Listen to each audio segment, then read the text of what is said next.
નાના બાળકો સિક્કો ગળવા સહિતના અનેક કિસ્સાઓ ધ્યાને આવતા હોય છે, પણ સિદ્ધપુર ગોકુળ મિલમાં કામ કરતા પરપ્રાંતીય યુવાન સીવીએસ કુમાર પટેલ ઉંમર વર્ષ 25 વહેલી સવારે બ્રશ કર્યા બાદ જીભ ઉપરની ઉલ ઉતારવા માટે ઉલિયા વડે ઉલ ઉતારતા હતા। તે વખતે ઉલિયું વધારે પડતું પાછળ લઈ જવાથી અન્નનળીમાં ગળી ગયો હતો અને તે હોજરીમાં જ ફસાઈ ગયું હતું। હોજરીમાં ફસાયેલા ઉલિયાના કારણે તેઓને પીડા શરૂ થઈ હતી।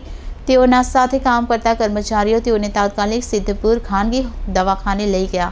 તેઓનો એક્સરે કરાવતા ઉલિયું અંદર સિટી હોસ્પિટલ ખાતે રિફર કર્યા। ત્યાં ફસાયેલું નજરે પડ્યું હતું। તેઓને પાટણ ફરજ પરના ડોક્ટર હિતેશ પંચીવાલાએ એન્ડોસ્કોપીની મદદથી 10 મિનિટમાં ગળામાંથી ઉલિયું બહાર કાઢ્યું હતું। આ બાબતે ડોક્ટરને પૂછતા તેઓએ જણાવ્યું હતું કે આ કિસ્સો અત્યાર સુધીમાં ક્યારેય કોઈએ નહીં સાંભળ્યો હોય તેવો આ કિસ્સો બન્યો છે। 1 કલાકમાં તેઓને રજા આપી ઘરે મોકલ્યા હતા। આ સીવીએસ છે, એની ઉંમર 25 વર્ષની છે। એ આજ સવારે બ્રશ કરતાં કરતાં ઉલ્લું ગળી ગયેલા અને ઉલ્લું ગળ્યા પછી એમને પેટમાં દુખાવો પડ્યો।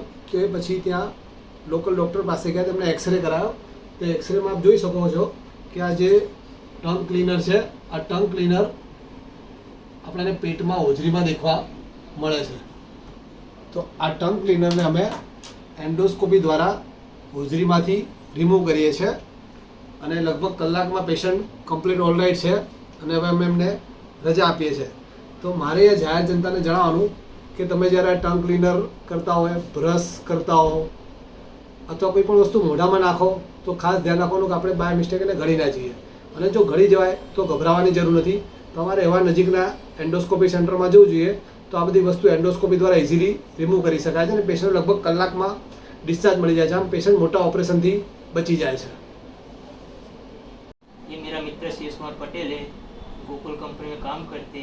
सुबह ही ब्रश करते वक्त निकल गया था इसको अंदर, तो इसको यहाँ पाटन हम डॉक्टर के पास आए थे, हितेश पंचीवाले के पास। तो उन्होंने दूरबीन से इसको अंदर से चेक करके निकाल दिया।